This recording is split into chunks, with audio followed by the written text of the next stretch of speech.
A 17-year-old commits double murder by burning two people alive. 16 years later, the United States Supreme Court makes a decision in his final 24 hours that sends shockwaves through the American justice system. But what happens next would forever change how we execute juvenile offenders in this country. On April 3, 2003, at exactly 6 o'clock in the evening, Scott Allen Hain was scheduled to become the next person executed by the state of Oklahoma. But this was no ordinary execution. This was a race against time that would pit the highest court in the land against itself, divide a nation on the question of juvenile justice, and ultimately write the final chapter in one of the most controversial aspects of American capital punishment. The man strapped to the gurney that night bore little resemblance to the wild-haired teenager who had committed unspeakable acts 16 years earlier. At 32 years old, Scott Hain had spent nearly half his life on death row, growing from a troubled adolescent into a balding, soft-spoken man who haunted by nightmares of the crimes that had brought him to this moment. But the Scott Hain case was about much more than one man's journey from troubled youth to death row inmate. It represented the culmination of decades of legal and moral debates about whether the United States should execute people for crimes they committed while still children. International human rights organizations watched in horror, legal experts debated constitutional principles, and somewhere in the midst of all this legal and philosophical wrangling, two families continued to grieve for their children who had died in flames 16 years earlier. The victims were Michael William Houghton, a 27-year-old aspiring lawyer and accomplished guitarist, and Laura Lee Sanders, a 22-year-old college student who had returned home to care for her ailing father. They had been co-workers at a Tulsa restaurant, friends who had gone out for an evening that should have ended with laughter and conversation. Instead, it ended with them trapped in the trunk of a burning car, their screams echoing through a rural Oklahoma night as their killers watched to make sure the flames burned bright enough. The crime that brought Scott Hain to death row was brutal in its simplicity and horrifying in its execution. But the legal and moral complexity that surrounded his case would ultimately reshape American justice in ways that nobody could have predicted on that October night in 1987, when two young people died in flames. What unfolded in the final 24 hours before Scott Hain's scheduled execution was a constitutional drama that played out at the highest levels of government, while a condemned man waited in a cell at the Oklahoma State Penitentiary in McAlester. Federal courts issued stays of execution only to have them overturned by higher courts. The United States Supreme Court found itself bitterly divided along ideological lines, and through it all, the families of the victims watched and waited, hoping for closure after 16 years of legal proceedings. The significance of the Scott Hain case extends far beyond the fate of one man. In the complex web of American jurisprudence, certain cases become pivotal moments that define how we understand justice, punishment, and redemption. The Hain case was one of those moments, a legal and moral crossroads that would ultimately determine whether the United States would continue to execute people for crimes committed while they were still legally children. As the clock ticked towards Scott Hain's scheduled execution time, nobody could have predicted that his case would mark the end of an era in American capital punishment. But within 2 years of his death, the United States Supreme Court would ban the execution of juvenile offenders entirely, making Scott Hain the last person in American history to be executed for a crime committed before his 18th birthday. The evening of October 6, 1987, began like any other Tuesday night in Tulsa, Oklahoma. The autumn air carried the promise of an early winter, and the city's young professionals were settling into their weekly routines after a long day at work. For Michael Houghton and Laura Sanders, it was supposed to be a simple evening out with friends, a chance to decompress after their shifts at the restaurant where they both worked. Michael Houghton was 27 years old and full of promise. Born on December 9, 1959, he had grown up with dreams that extended far beyond the restaurant tables he waited. Michael was an accomplished guitarist who spent his free time crafting melodies and writing songs, but his ultimate goal was law school. He had recently married his sweetheart Tenna, and they were making plans for their future together, talking about starting a family and building the kind of life that young couples dream about. Those who knew Michael described him as gentle and thoughtful, the kind of person who would go out of his way to help a friend or co-worker. He had a quick wit and an easy smile, and his fellow employees at the restaurant looked forward to working shifts with him because he could make even the most stressful nights bearable with his humor and positive attitude. Laura Lee Sanders was 22 years old and had recently made a difficult decision that spoke to her character and values. Born on January 8, 1965, Laura had been pursuing her university studies when her father became ill. Without hesitation, she had put her own dreams on hold and returned home to Tulsa to help care for him. It was the kind of selfless act that defined who Laura was as a person. Laura had taken the job at the restaurant to support herself, while caring for her father, but those who worked with her quickly discovered that she brought the same dedication to her work that she brought to her family responsibilities. She was reliable, hard-working, and had a warm personality that made her popular with both customers and co-workers.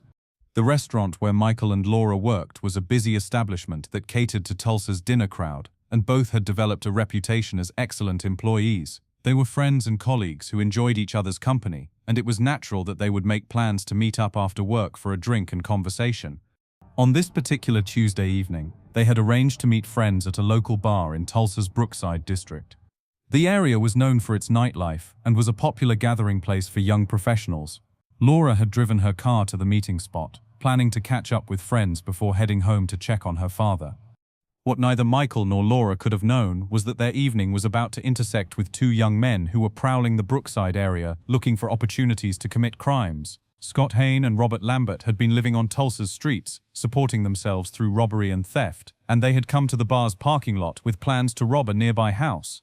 Scott Allen Hain was 17 years old, 4 months, and 4 days on the night he encountered Michael and Laura. Born on June 2, 1970, Scott had already accumulated a juvenile record that included convictions for trespassing, theft, and unauthorized use of a motor vehicle. He was a thin, wiry teenager with brown hair and brown eyes, standing 5 feet 8 inches tall and weighing only 140 pounds. Robert Wayne Lambert was 21 years old and had become something of a mentor figure to the younger Hain. The two had met on Tulsa's streets and had begun committing crimes together, with Lambert often taking the lead in planning their criminal activities. Lambert was 4 years older than Hain and had more experience in the criminal world, and the relationship between them would later become a central issue in Hain's legal proceedings. On the night of October 6th, Hain and Lambert were positioned in the parking lot outside the bar, waiting for an opportunity to rob a house in the neighborhood. But when they saw Laura and Michael sitting in Laura's car, talking and waiting for their friends to arrive, the two criminals saw what they believed was an easier target. The attack began when Hain and Lambert approached Laura's car and threatened the occupants with a knife. Michael, sitting in the passenger seat, was the first to realize the danger they were in, but he had no time to react before the two attackers forced their way into the vehicle. Hain took control of the car and drove away from the bar, leaving the safety of the populated area and heading toward the darkness of Tulsa's outskirts.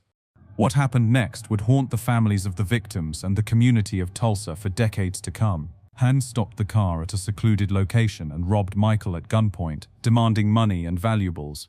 When Michael resisted the robbery, trying to protect both himself and Laura, Hain's response was swift and brutal. He forced Michael into the trunk of Laura's car, cramming the larger man into the small space. Laura, terrified and helpless, watched as her friend and co-worker was forced into the trunk of her own car. She begged for their lives, tried to reason with their attackers, but Hain and Lambert were beyond reasoning. After a short while, they stopped the car again and forced Laura into the trunk as well, leaving both victims trapped in the dark, confined space while their attackers decided what to do next. The two killers discovered that Michael had driven his own truck to the bar, and they decided to steal both vehicles. Lambert drove Michael's truck while Hain followed in Laura's car, with both victims still trapped in the trunk. They drove through Tulsa and into the rural areas of Creek County, looking for an isolated location where they could complete their crimes without being discovered. They found what they were looking for on a deserted roadway in Creek County. The area was far from any houses or businesses, a place where screams would go unheard and flames would burn unnoticed until it was too late for anyone to help. Hain and Lambert removed Laura's belongings from her car, taking anything they thought might have value and placing it in Michael's truck. But their crimes were far from finished. In an act of calculated cruelty that would shock even hardened law enforcement officers, they cut the gas line to Laura's car and prepared to set it on fire with both victims still trapped inside the trunk. As the gasoline dripped from the severed line, forming a pool beneath the car, Michael and Laura knew what was about to happen. They began banging on the inside of the trunk, screaming for help, begging their attackers to let them out. Their voices carried through the rural darkness, desperate pleas from two young people who knew they were about to die. Hain and Lambert placed lighted newspaper and a blanket under the dripping fuel line, and the car erupted in flames. The last sounds Michael and Laura made were their screams as the fire consumed the vehicle with them trapped inside, unable to escape, unable to defend themselves, unable to do anything but die in agony while their killers watched. But the horror was not over. After setting the fire, Hain and Lambert left the scene, but they returned a short time later to see if the fire was burning well. They stood in the darkness, watching the flames consume the car and the two people inside it, making sure their victims were dead before they drove away in Michael's stolen truck. The total amount of money and valuables that Hain and Lambert stole from their victims was $565. For less than $600, two promising young lives had been snuffed out in the most horrible way imaginable. To understand how Scott Allen Hain became capable of such horrific acts, it is necessary to examine the path that led him to that dark October night in 1987. His childhood and adolescence were marked by instability, poor choices, and a gradual descent into criminality that would ultimately culminate in the murders of Michael Houghton and Laura Sanders. Scott was born in Tulsa on June 2, 1970, into circumstances that were far from ideal. His early years were characterized by family dysfunction and a lack of stable guidance that might have steered him away from criminal behavior. By the time he entered his teenage years, Scott had already begun to show signs of the antisocial behavior that would eventually escalate to murder. His juvenile record began accumulating while he was still in his early teens. The charges were initially minor: trespassing, theft, unauthorized use of a motor vehicle, but they represented a pattern of escalating criminal behavior that authorities seemed unable to interrupt. Each arrest was followed by a brief period in juvenile detention or probation, but nothing seemed to deter Scott from continuing his criminal activities. The crimes of Scott's youth were largely opportunistic. He would steal cars for joyriding, break into buildings looking for items to steal, and generally engage in the sort of petty criminal behavior that many troubled teenagers exhibit. But what distinguished Scott from other juvenile delinquents was his apparent lack of remorse or concern for the consequences of his actions. By the time he was 17, Scott had become a fixture in Tulsa's criminal underworld. He was living on the streets, supporting himself through theft and other criminal activities, and had developed a reputation as someone who was willing to take risks that others might avoid. It was during this period that he met Robert Wayne Lambert, the older criminal who would become his partner in the crimes that led to his death sentence. Lambert was 21 years old when he met Scott, and he had already established himself as a more experienced criminal. Where Scott's crimes had been largely impulsive and unsophisticated, Lambert approached criminal activity with more planning and forethought. He became a mentor figure to the younger Scott, teaching him techniques for committing more serious crimes and introducing him to a level of violence that Scott had not previously experienced. The relationship between Scott and Lambert was complex and would later become a central issue in Scott's legal defense. Scott's attorneys would argue that he was under the influence and control of the older Lambert, that his youth and inexperience made him susceptible to manipulation by someone with more criminal experience. They would claim that Scott was essentially a follower who became involved in increasingly serious crimes because of Lambert's influence. But prosecutors would argue that regardless of Lambert's influence, Scott had made his own choices and was fully responsible for his actions. They would point to evidence that Scott had been an active and willing participant in the crimes, not merely a reluctant follower who had been coerced into criminal behavior. The months leading up to the murders of Michael and Laura were marked by an escalating pattern of violent crime. Scott and Lambert had embarked on what authorities would later describe as a 4-month crime spree that included sexual assault, kidnapping, and violent robbery. They were accused of attacking a woman in her rural Kansas home, kidnapping and raping a woman in Wichita, and robbing and attempting to murder a Tulsa couple. These earlier crimes were significant because they demonstrated that Scott and Lambert were capable of extreme violence and that their criminal behavior was escalating in both frequency and severity. The attacks were not random or impulsive, but appeared to be part of a deliberate pattern of predatory behavior, targeting vulnerable victims. In the Kansas attack, Scott and Lambert had allegedly broken into a rural home and sexually assaulted a woman, demonstrating their willingness to invade private spaces and commit violent crimes against innocent victims. The Wichita kidnapping involved taking a woman against her will and subjecting her to sexual assault, showing their capacity for prolonged criminal activity that terrorized victims over extended periods. The Tulsa attack was particularly significant because it involved extreme violence. Scott and Lambert had allegedly attacked a couple, permanently injuring the man with a blow from a claw hammer and sexually assaulting and beating the woman. The use of a weapon and the willingness to inflict permanent injury showed that their criminal behavior was becoming increasingly dangerous and that they posed a serious threat to public safety. While Scott was never tried for these earlier crimes, they were presented as evidence during his sentencing hearings to demonstrate the pattern of violent behavior that led to the murders of Michael and Laura. Prosecutors argued that these crimes showed Scott was not merely a troubled teenager who had made a single terrible mistake, but rather a dangerous criminal who posed an ongoing threat to society. The prosecution also presented expert psychiatric testimony about Scott's psychological makeup and personality. The expert witnesses testified that Scott exhibited characteristics that made him prone to violence and that he lacked the normal psychological barriers that prevent most people from committing serious crimes against others. This psychiatric testimony was particularly damaging because it suggested that Scott's violent behavior was not simply the result of poor choices or bad influences, but rather reflected deeper psychological problems that made him inherently dangerous. The experts testified that Scott's personality and mental state made it likely that he would continue to commit violent crimes if given the opportunity. Despite his youth, Scott had already demonstrated a capacity for violence that shocked even experienced law enforcement officers. The progression from petty theft and joyriding to sexual assault and murder represented an escalation that suggested Scott was becoming increasingly dangerous as he grew older and gained more criminal experience. On the night of October 6, 1987, when Scott and Lambert encountered Michael and Laura in the parking lot outside the Brookside bar, Scott was already a hardened criminal despite his age.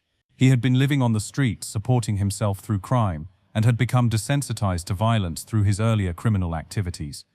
The decision to rob Michael and Laura was consistent with the pattern of opportunistic criminal behavior that Scott had exhibited throughout his teenage years. But the decision to murder them by burning them alive represented a level of cruelty that went beyond anything Scott had previously done. It was this act of extreme violence that would ultimately lead him to death row and make him a central figure in the national debate over juvenile capital punishment. The arrest of Scott Hain and Robert Lambert came just 3 days after the murders of Michael Houghton and Laura Sanders. On October 9, 1987, Tulsa police apprehended the two men after a brief investigation that quickly led them to the killers.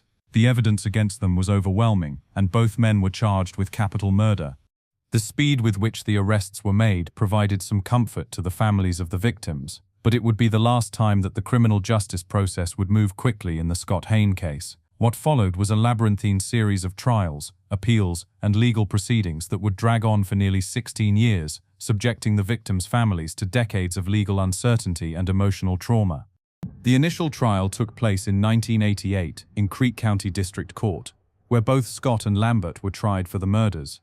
The evidence presented during the trial painted a horrifying picture of the crimes, with prosecutors detailing every aspect of the kidnapping, robbery, and murders. The jury heard testimony about how the victims had been forced into the trunk of the car, how the killers had cut the gas line and set the fire, and how they had returned to watch the car burn with the victims trapped inside.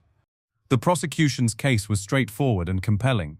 They had physical evidence, witness testimony, and confessions from the defendants that clearly established their guilt. The defense strategy focused primarily on trying to avoid the death penalty, rather than establishing innocence, as the evidence of guilt was too overwhelming to challenge effectively. In June of 1988, both Scott and Lambert were convicted of capital murder and sentenced to death by lethal injection. The jury deliberated for only a short time before returning with their verdict, and the judge imposed the death sentences recommended by the jury. At the time, it seemed that justice had been swift and appropriate for such a heinous crime. But the convictions and death sentences were only the beginning of a legal process that would consume the next decade and a half. Both defendants immediately began the appeals process that is standard in capital cases, filing motions with various courts challenging their convictions and sentences on multiple grounds. Scott's first major victory in the appeals process came in 1994, when an appeals court determined that his original trial had been flawed because the jury had not been properly instructed about sentencing options. Specifically, the court found that the jury had not been told that life imprisonment without the possibility of parole was an option, and this omission was serious enough to require a new sentencing hearing. The decision to grant Scott a new sentencing hearing was devastating to the families of the victims, who had believed that the legal process was finally concluded. They would now have to endure another trial, with all the emotional trauma that such proceedings entailed, and face the possibility that Scott might not receive the death penalty the second time around. The new sentencing hearing took place in 1994, and once again the prosecution presented the full scope of Scott's criminal history and the details of the murders. This time, however, they were able to present additional evidence that had not been available during the original trial, including information about the other violent crimes that Scott and Lambert had allegedly committed in the months leading up to the murders.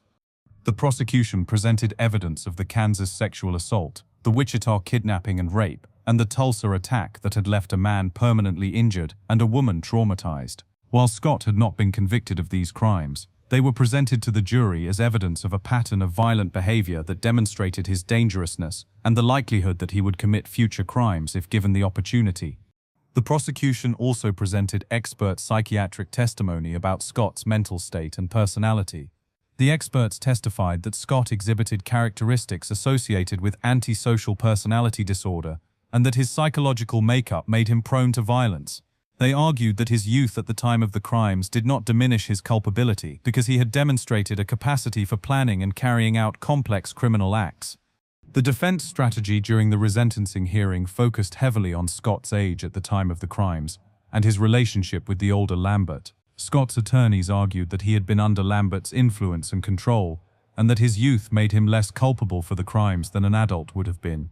They presented evidence about Scott's troubled childhood and the circumstances that had led him to become involved with Lambert.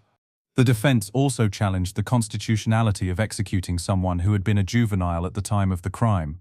They argued that evolving standards of decency prohibited the execution of juvenile offenders, and that such executions violated the Eighth Amendment's prohibition against cruel and unusual punishment. Despite the defense arguments, the new jury reached the same conclusion as the original jury. In October of 1994, Scott was once again sentenced to death for the murders of Michael and Laura. The families of the victims felt a sense of relief that justice had been reaffirmed, but they also knew that the appeals process was far from over. What followed was a series of appeals to various state and federal courts, each challenging different aspects of Scott's conviction and sentence.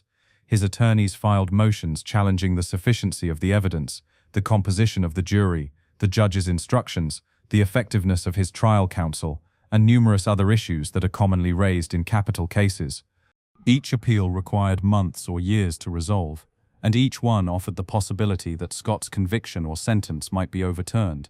The families of the victims found themselves repeatedly called upon to provide testimony or impact statements, forcing them to relive the trauma of the murders over and over again.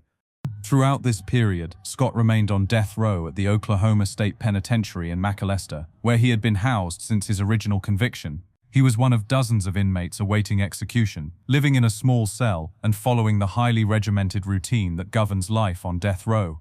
The years on death row changed Scott from the thin, wild-haired teenager who had committed the murders into a balding, soft-spoken man in his 30s. He spent his time reading, writing letters, and participating in the limited activities available to death row inmates.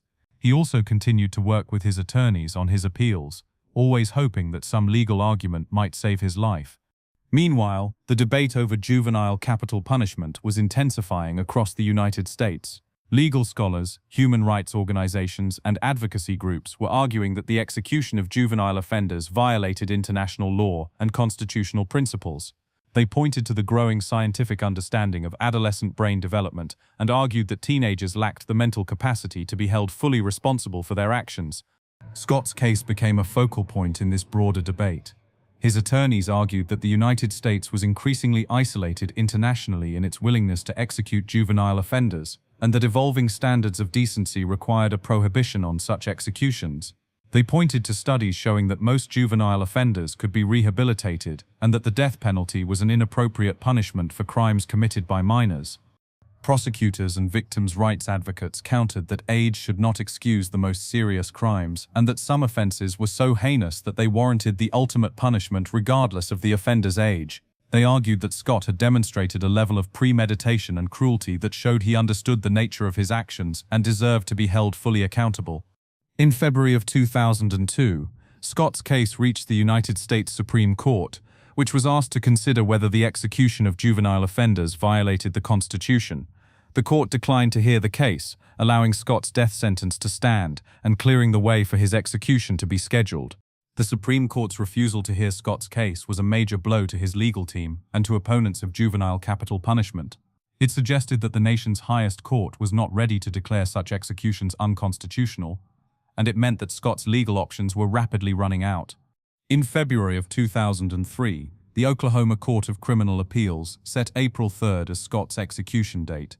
After 15 years of legal proceedings, it appeared that the case was finally nearing its conclusion, but the legal drama that would unfold in Scott's final days would prove to be as intense and complicated as anything that had preceded it. The week leading up to Scott Hain's scheduled execution on April 3rd, 2003, was a whirlwind of legal activity, international pressure, and emotional preparation for all involved. As the execution date approached, Scott's legal team launched a desperate final effort to save his life, while the families of the victims prepared for what they hoped would be the final chapter in a 16-year ordeal. The stakes could not have been higher. If Scott's execution proceeded as scheduled, he would become the 23rd person executed in the United States for crimes committed as a juvenile since the reinstatement of the death penalty in 1976. More significantly, though nobody knew it at the time, he would also become the last person ever executed in America for such crimes. The final legal battle began on Monday, March 31st, with Scott's clemency hearing before the Oklahoma Pardon and Parole Board. Clemency hearings represent the last opportunity for condemned inmates to present their case for mercy, allowing them to argue that their sentences should be commuted to life imprisonment rather than death. Scott's clemency hearing was held at the Oklahoma State Penitentiary in McAlester, the same facility where he had spent the last 15 years on death row. The hearing room was filled with family members of both the victims and the condemned man, along with attorneys, reporters, and officials from the Oklahoma Department of Corrections. The hearing began with statements from the families of Michael Houghton and Laura Sanders, who had waited 16 years for this moment. Delma Houghton, Michael's mother, spoke about the pain her family had endured and the impact the murders had had on their lives. She described her son as a gentle, talented young man with dreams of becoming a lawyer, dreams that had been cut short by Scott's actions. Carol Sanders, Laura's mother, delivered an emotional statement about her daughter's death and the horror of knowing that Laura had died in flames while her killers watched. She spoke about the nightmares that haunted her, the images of burning cars that she could not escape, and the peaceful death she had wished for her daughter when she had to put her own pets to sleep years later. Tina Houghton, Michael's widow, spoke about the life she and her husband had planned together and the dreams that had died with him. She described the mental images that tormented her of Michael struggling in the trunk of the burning car, and the way fire scenes in movies and television shows continued to trigger memories of his death. The victims' family members made it clear that they supported Scott's execution and believed that justice required his death. They spoke about the premeditated nature of the crime, the cruelty of burning people alive, and their belief that someone capable of such acts should not be allowed to live. Scott's attorneys then presented their case for clemency, arguing that his life should be spared because of his youth at the time of the crimes and his potential for rehabilitation. They contended that Scott had been under the influence of the older Robert Lambert and that his age made him less culpable than an adult would have been. However, Scott's clemency hearing was hampered by a critical problem. His attorney, Stephen Presson, argued that he had not been able to present a credible case for clemency because the state had not provided funding for adequate preparation. Presson told the board that he had not been able to bring in expert witnesses to testify about Scott's mental state, his potential for rehabilitation, or the mitigating factors that might justify sparing his life. This funding issue would become central to the legal drama that was about to unfold. Presson argued that Scott's constitutional right to effective assistance of counsel had been violated because he had not been provided with the resources necessary to present a proper clemency case. The attorney's inability to prepare adequately meant that the board was not getting a complete picture of the factors that might justify commuting Scott's sentence. Despite these arguments, the Oklahoma Pardon and Parole Board voted to deny clemency. The board members concluded that the heinous nature of the crimes outweighed any mitigating factors presented by the defense, and they declined to recommend that Scott's sentence be commuted to life imprisonment. The denial of clemency was a devastating blow to Scott's legal team, but it was not unexpected. Clemency is rarely granted in capital cases, and the board's decision meant that Scott's execution would proceed as scheduled unless his attorneys could find some other legal avenue to challenge it.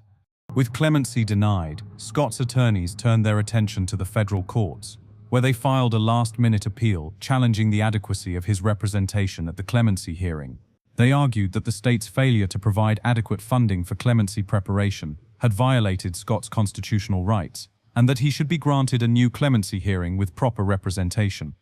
The appeal was filed with the United States Court of Appeals for the 10th Circuit in Denver, which had jurisdiction over Oklahoma federal cases. Scott's attorneys argued that the Supreme Court had established that defendants have a right to effective assistance of counsel in capital cases, and that this right extended to clemency proceedings where the defendant's life was at stake. As Scott's legal team worked frantically to prepare their appeal, international pressure was mounting on Oklahoma to halt the execution. Amnesty International, the European Union, and various human rights organizations had issued statements condemning the planned execution of someone who had been a juvenile at the time of his crimes. These international interventions highlighted the fact that the United States was increasingly isolated in its willingness to execute juvenile offenders. Most countries around the world had either abolished the death penalty entirely or prohibited its use against people who were minors when they committed their crimes. The United States was one of only a handful of nations that continued to execute juvenile offenders, placing it in the company of countries with poor human rights records. The international criticism added another layer of complexity to the Scott Hain case, as it raised questions about America's standing in the global community and its commitment to international human rights standards. However, such criticism had little impact on the legal proceedings in Oklahoma, where state officials remained committed to carrying out the execution as scheduled. As the week progressed, the tension continued to build. Scott's attorneys were working around the clock to prepare their federal appeal, while state officials were making final preparations for the execution. The Oklahoma Department of Corrections was coordinating with law enforcement agencies to ensure security at the prison, and officials were briefing the media on the procedures that would be followed. The families of the victims were also making their final preparations.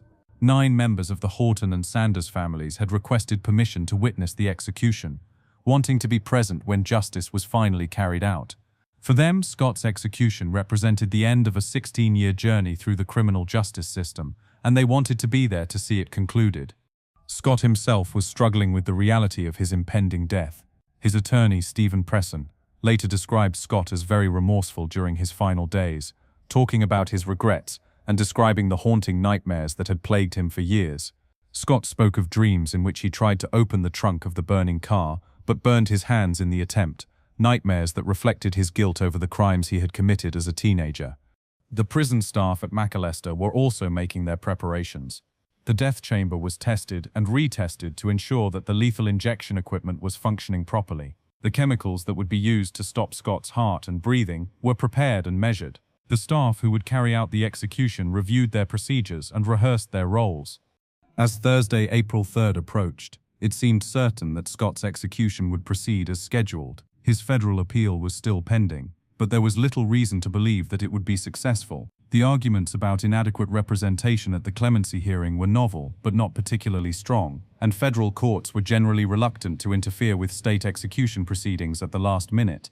Scott had requested his final meal: 3 cheeseburgers, 3 orders of onion rings, ice cream, and a slush drink. The meal reflected his simple tastes and perhaps his desire for comfort food during his final hours. Prison staff prepared the meal and delivered it to his cell, where he ate it quietly while contemplating the end of his life. But as Thursday afternoon arrived, the legal situation was about to change dramatically. Scott's attorneys had filed their appeal with the 10th Circuit Court of Appeals, and the court was preparing to issue a decision that would send shockwaves through the criminal justice system and set up a confrontation with the United States Supreme Court that would make Scott's final hours unlike any execution in American history. Thursday, April 3, 2003, began like any other execution day at the Oklahoma State Penitentiary in McAlester. The prison staff went through their well-rehearsed procedures, the media gathered outside the facility, and the families of both the victims and the condemned man prepared for what they believed would be the final chapter in a 16-year saga. But nobody could have predicted the extraordinary legal drama that was about to unfold. Scott Hain was scheduled to die at 6 o'clock in the evening.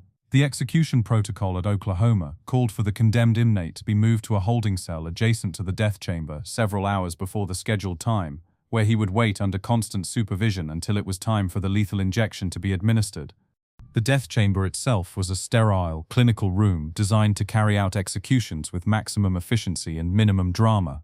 The gurney where Scott would be strapped down was positioned in the center of the room, with viewing windows allowing witnesses to observe the proceedings. The lethal injection equipment was tested and ready, loaded with the combination of drugs that would stop Scott's heart and breathing within minutes. As the morning progressed, Scott's attorneys continued their frantic efforts to save his life. Their appeal to the 10th Circuit Court of Appeals in Denver was based on the argument that Scott had been denied effective assistance of counsel at his clemency hearing because the state had not provided adequate funding for his attorney to prepare a proper case for mercy. The legal argument was complex but important. The Supreme Court had established that defendants in capital cases have a right to effective assistance of counsel throughout the legal process, but it was unclear whether this right extended to clemency proceedings. Scott's attorneys argued that clemency hearings were a critical stage in capital cases where the defendant's life was at stake, and that the same constitutional protections should apply. The 10th Circuit Court of Appeals was faced with a difficult decision. On one hand, Scott's execution was scheduled for that evening, and courts are generally reluctant to interfere with state execution proceedings at the last minute. On the other hand, the constitutional issues raised by his attorneys were serious and deserved careful consideration. As the day wore on, prison officials continued their preparations for the execution. The staff who would carry out the procedure reviewed their roles one final time. The witnesses who would observe the execution were briefed on the procedures they would follow. The media prepared their coverage of what was expected to be a routine execution. The families of Michael Houghton and Laura Sanders arrived at the prison in the afternoon, ready to witness the execution they had waited 16 years to see. Delma Houghton, Michael's mother, Carol Sanders, Laura's mother, and 7 other family members were escorted to the witness viewing area, where they would watch Scott die for the crimes he had committed as a teenager. Scott himself was moved to the holding cell, adjacent to the death chamber, where he would spend his final hours under constant supervision. He was allowed to meet with his attorney and with a spiritual advisor, but his movements were now severely restricted as the execution protocol took effect. At approximately 4 o'clock in the afternoon, with just 2 hours remaining before Scott's scheduled execution, the legal situation changed dramatically. A panel of the 10th Circuit Court of Appeals issued a stay of execution, temporarily halting the proceedings while the court considered Scott's appeal in greater detail. The stay was issued by a 2-to-1 vote of the 3-judge panel that had been assigned to hear Scott's case.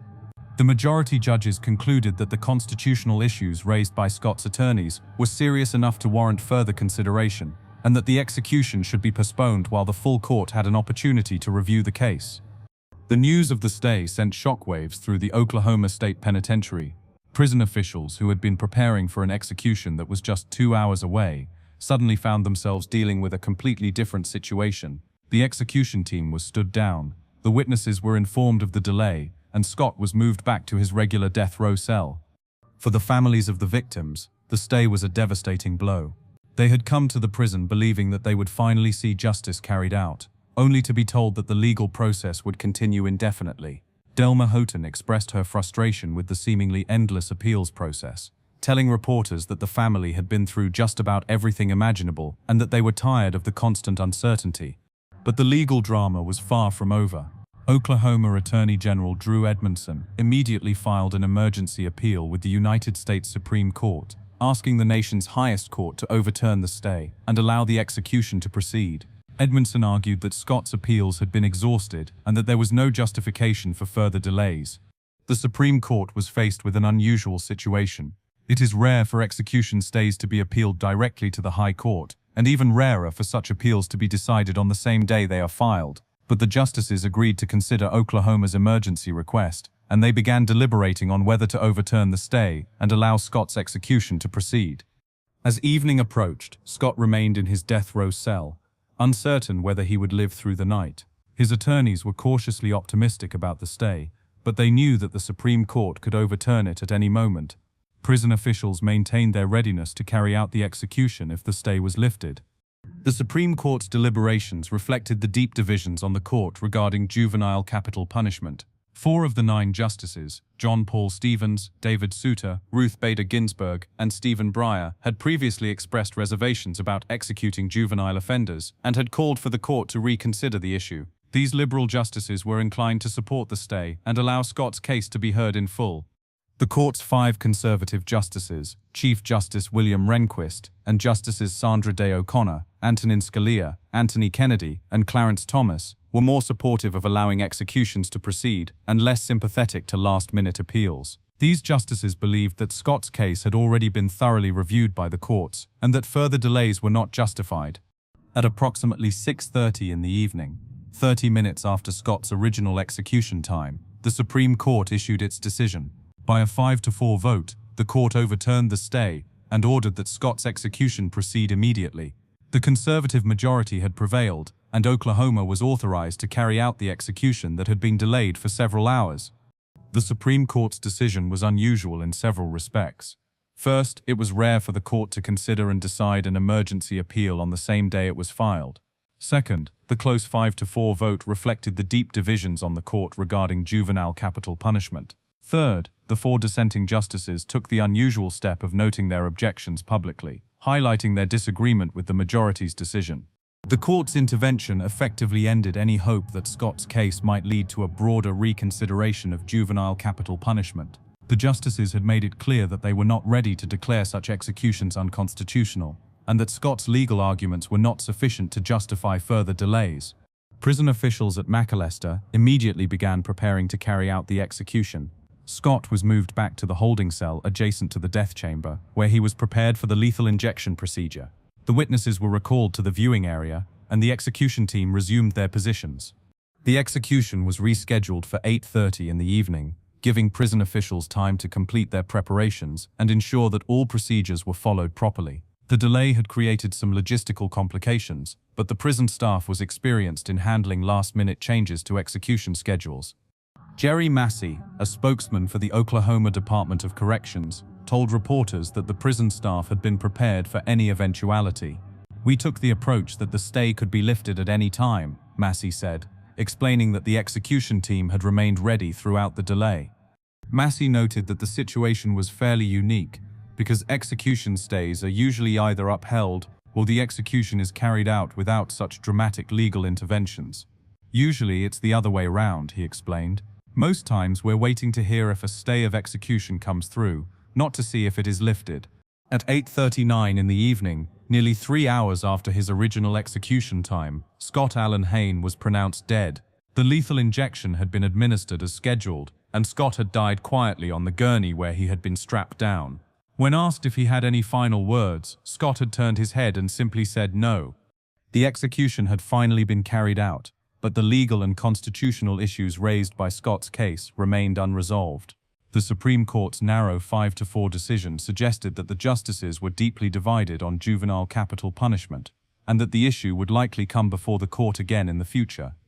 For the families of Michael Houghton and Laura Sanders, Scott's execution brought a sense of closure after 16 years of legal proceedings. They had finally seen justice carried out, though the day's events had been far more complicated and emotionally draining than they had expected. The death of Scott Allen Hain at 8:39 in the evening on April 3, 2003, marked the end of more than just one man's life. Though nobody realized it at the time, Scott's execution represented the final chapter in a dark period of American criminal justice that had lasted for more than 2 centuries. As the lethal drugs coursed through Scott's veins and his heart stopped beating, he became the last person in American history to be executed for a crime committed before his 18th birthday.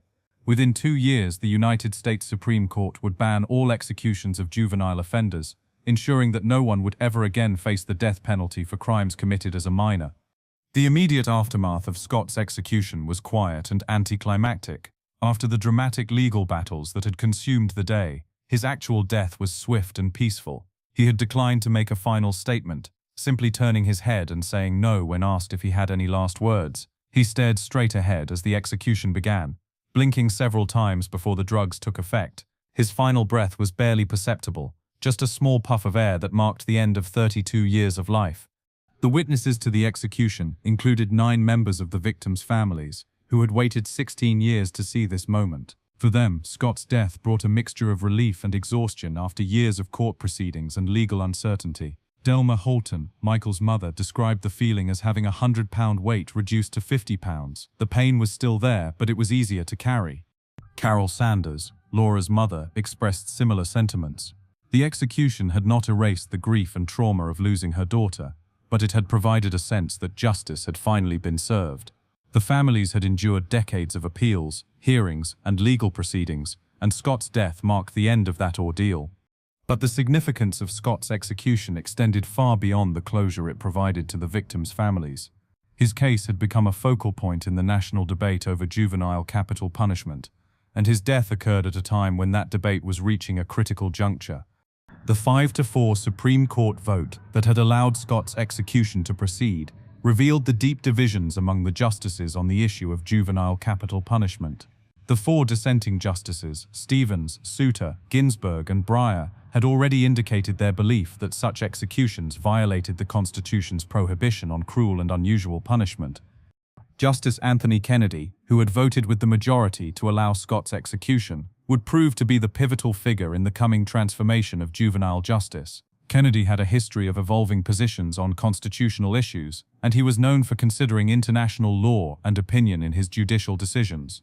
The international pressure surrounding Scott's case had been intense. Human rights organizations, foreign governments, and international bodies had all condemned the planned execution and called on the United States to halt the practice of executing juvenile offenders. The United States found itself increasingly isolated among nations that continued to execute people for crimes committed as minors.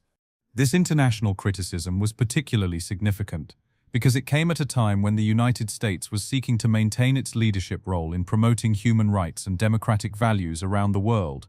The country's willingness to execute juvenile offenders was seen as inconsistent with its stated commitment to human rights and was damaging its reputation in the international community. The scientific understanding of adolescent brain development was also evolving rapidly during this period. Researchers were discovering that the human brain continues developing well into the 20s and that teenagers lack the cognitive abilities and impulse control of adults. These findings were being cited by opponents of juvenile capital punishment as evidence that minors should not be held to the same standards of accountability as adults. Legal scholars were also arguing that the practice of executing juvenile offenders violated the principle of proportionality in punishment. They contended that while some crimes committed by minors were indeed serious and deserving of severe punishment, the death penalty represented a level of retribution that was inappropriate for defendants who were not fully mature when they committed their crimes. The momentum for change was building, and Scott's execution occurred just as this momentum was reaching a tipping point. Less than 2 years after his death, the Supreme Court agreed to hear another case involving juvenile capital punishment, Roper versus Simmons, which involved a Missouri inmate who had been sentenced to death for a murder committed when he was 17 years old. The Roper case provided the Supreme Court with an opportunity to reconsider the constitutional issues surrounding juvenile capital punishment. This time, Justice Kennedy joined with the 4 liberal justices to form a majority that declared the execution of juvenile offenders unconstitutional. In a sweeping 5-4 decision issued in March of 2005, the Supreme Court held that the Eighth Amendment's prohibition on cruel and unusual punishment barred the execution of anyone who was under 18 at the time of their crime. The court cited evolving standards of decency, scientific evidence about adolescent development, and international opinion in reaching its conclusion. Justice Kennedy, writing for the majority, explicitly referenced the international criticism that the United States had faced over its execution of juvenile offenders. He noted that the United States was virtually alone among nations in continuing this practice, and that international opinion was relevant to determining whether a punishment violated constitutional standards. The Roper decision immediately commuted the death sentences of 72 inmates who had been sentenced to death for crimes committed as juveniles. These individuals, who would have faced execution under the previous legal framework, were sentenced to life imprisonment without the possibility of parole. The decision also meant that Scott Hain's execution would be remembered as a historic moment, the last time the United States would execute someone for a crime committed as a minor. His case had been part of the legal and social evolution that led to the abolition of juvenile capital punishment, and his death marked the end of a practice that had been part of American criminal justice for centuries. The transformation of juvenile justice did not end with the Roper decision. In subsequent years, the Supreme Court continued to recognize the fundamental differences between juvenile and adult offenders, limiting the sentences that could be imposed on minors and requiring individualized consideration of their cases. The court's evolving understanding of juvenile justice reflected broader changes in American society's approach to young offenders. There was growing recognition that teenagers, even those who committed serious crimes, had greater potential for rehabilitation than adult offenders, and that the criminal justice system should focus more on treatment and reform than on punishment and retribution. For Scott Hain, these changes came too late. He had been caught in the final phase of a justice system that treated some juvenile offenders as if they were fully mature adults, and he paid the ultimate price for crimes he committed when he was still a teenager. His execution represented both the end of one era in American criminal justice and the beginning of another. The victims' families continued to support the death penalty and believed that Scott's execution was appropriate given the heinous nature of his crimes. They argued that age should not excuse the most serious offenses, and that some acts were so terrible that they warranted the ultimate punishment regardless of the offender's youth. But the broader movement toward reform reflected a growing understanding that juvenile offenders, even those who committed terrible crimes, were fundamentally different from adult criminals. The recognition that teenagers' brains were still developing and that they had greater capacity for change and rehabilitation led to a more nuanced approach to juvenile justice. Scott's case also highlighted the importance of legal representation in capital cases.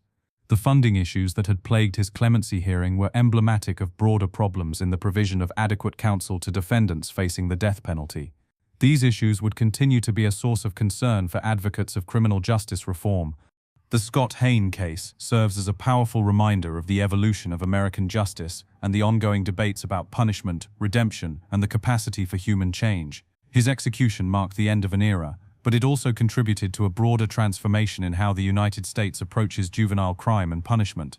Today, no one under 18 can be executed in the United States, regardless of the severity of their crimes. This change represents a fundamental shift in how American society understands juvenile offenders and their potential for rehabilitation. Scott Hain's execution was the final act in a centuries-old practice, and his case played a crucial role in the legal and social changes that followed.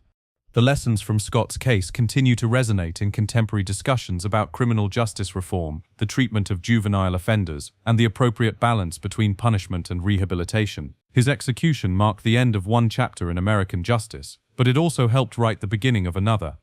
If you found this case as shocking as we did, make sure to subscribe to Criminal Mind Cortex for more incredible true crime investigations that will leave you questioning everything you thought you knew about justice and redemption. Hit that notification bell so you never miss our latest deep explorations into the most mind-bending cases from around the world, where we examine not just the crimes themselves, but the profound human questions they raise about guilt, punishment, and the possibility of change.